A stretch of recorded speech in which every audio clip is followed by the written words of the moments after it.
Hello, beautiful mamas. Hello, loves. So, welcome back to the Balance Mama Project Radio, where we throw out snapback culture and we walk with you through the real journey of postpartum healing. And so, one breath, one step, one reconnection at a time. And so, I'm Dr. Saiah Yates. I am a pelvic health physical therapist and a co founder of the Balance Mama Project. And so today's episode is for every mom who's ever looked in the mirror and thought, is this my body now? Why do I feel so weak? And am I broken? And so the answer is no, you are not broken, and you just haven't been taught how to rebuild, how to regain strength, and get back to feeling as strong and as confident, if not more, than before. And so today we're going to change that. What I will say is I do hear and see a lot of mamas coming into the office, and I'm like, I don't feel quite like I did before. I do feel much weaker. These are the things that I would like to get back to, whether it's running, walking in the aquarium, swimming, CrossFit, all of the items, or even just moving regularly. Feeling weak has been a fairly common thing, and even people mentioning, oh, like I feel like my body's broken has been a common thing that's come up in the postpartum time period. So, what I do like to tell people, so when we talk about pain, whether it's hip pain, back pain, leakage, um, and just feeling weak, I don't want you to think that your body is failing you. And I often tell women, your body's not failing you. It's giving you some extra feedback on what's going on. And so, yes, maybe you are leaking. This can be during pregnancy, this can be postpartum. Maybe you are leaking a little bit when you sneeze, or when you cough, or when you laugh, or when you go to do that jump rope. Oh, I've had quite few people who are like, yes, I love jump rope, but my body is not quite cooperating with me. And so maybe your hips are aching a little bit, or your core doesn't feel as strong. You could be holding some tension. I tell people in the jaws, in the neck, just because you're in, I should say, in the shoulders too. And again, your body is likely just trying to stabilize itself or restabilize itself when you are in a period, or in a period where often instability in the environment and in the body is more frequent. So again, these are not signs that your body is failing you. These are just signs that your body needs a little bit more, or even a lot of bit more support. But it always gets me because we've been taught that symptoms like leaking urine if you cough, laugh, pain with sex, low back pain, feeling like you can't engage your core. We've been taught that these things are just part of being a mom. I've even heard people mention that they laugh in their friend group, like, oh, I just peed a little bit, haha, make sure you get your liners, make sure you have your pads, like it's a part of motherhood. And I tell people, and I've heard it before, I can't even remember where, things can be common and things can still not be normal. And so something that is untrue, that is often internalized, is that urine leakage, back pain, feeling weak, um, are just a part of motherhood, and you should live with them. You should expect them from now until you're in your 80s, 90s, 100s. Like, it's just a part of life, and so you need to get a pad and be able to cope. I'm like, no, we don't want to be leaking urine in our early 20s, mid 30s, late 40s, just like we don't want to leak urine or be in all of this pain in our 60s, 70s, 80s. Like, these are all signs that your body is whispering for help. Not that your body is breaking down, not that your body is giving up.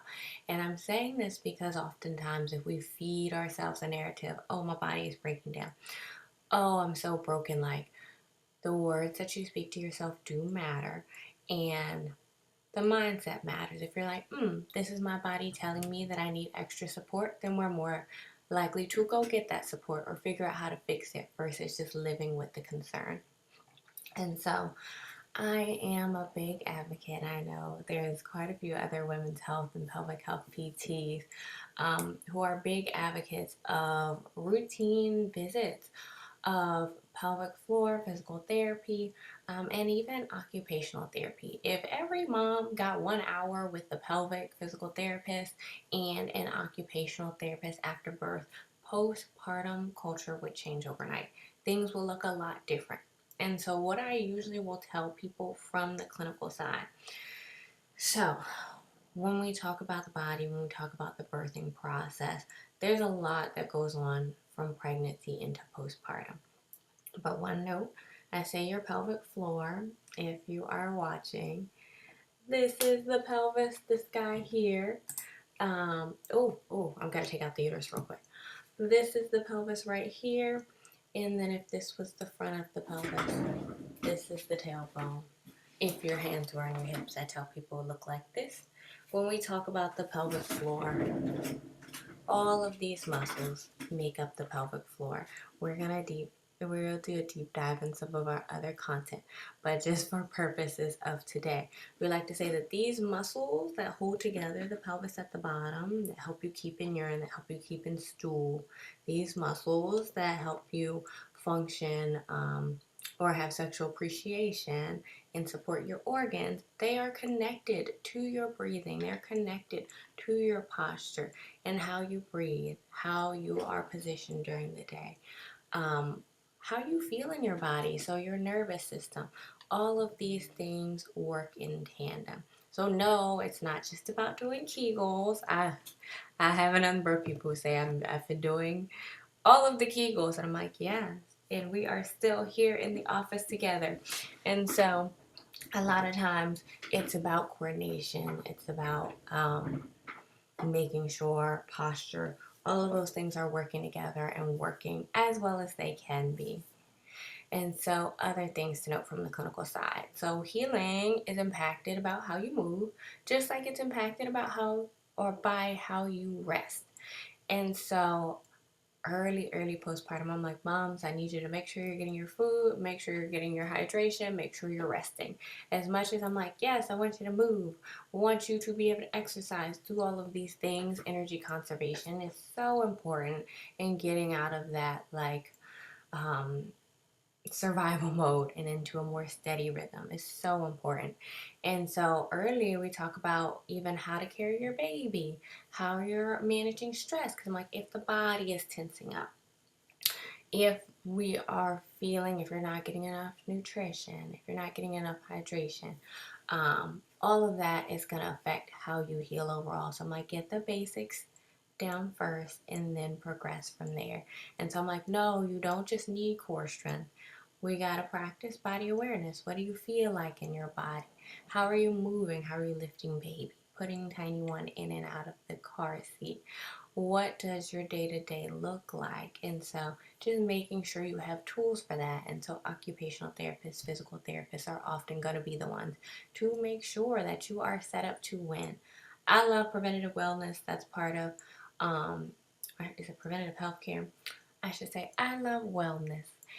Um, and so it is typically better to learn how to move, to get the basics down, and to build up from there versus trying to go from 0 to 100 and then have an injury. So, like taking that time, taking time to heal, taking time to rest, taking time to learn how to move, we'll say optimally, are all so important. And then my last tidbit is the habits from pregnancy often stick. And so without retraining the body, we can learn how to, or the body learns how to compensate. Because I'm like, yes, you're going to walk from point A to point B. Yes, you're going to carry tiny one. But I also tell people, just because you're getting it done does not necessarily mean the right muscles and the right supports are kicking on to help you get it done. And so we often will stress gentle guidance to retrain the body after that 9-month period. Because I'm like, yes, your core muscles have been stretched out during pregnancy. Yes, sometimes your glutes fell asleep and need to wake back up. Yes, your pelvic floor is learning what it feels like to not have that extra weight on it. And so, one thing to note is that healing does not start or finish overnight when your baby is sleeping. It starts when you get the right tools in your hands. So, to do a quick summary for the PTOT, I'm like, or I tell people, yes, pelvic floor, breath, posture matter. Yes, how you move matters. Yes, we need to re-educate the body, and these are all things that can be done with a solid pelvic floor physical therapist, and even an occupational therapist. And so, one other thing to note on the healing journey, because I've seen many moms, it can be a stressful experience. It can be kind of up and down, where people are excited about the wins or feeling disappointed when the recovery is not going as quick as expected. Because oftentimes people are sold a version of healing that's weight focused or timeline pressure. By that 6 weeks, when maternity leave is over, you should be ready to do everything. Um, and that is not the case. It is not the case. And so pressuring people with the timeline, pressuring people with, oh, you need to be at this weight, your body needs to look this certain way. Oftentimes, motivating people with shame rather than motivating people with, um, I say, with healing, with reminding the body that it recovers, with allowing the body time to really heal and giving it grace as you're doing so. And so things like learning how to breathe again, celebrating your movement because you finally feel safe in your body.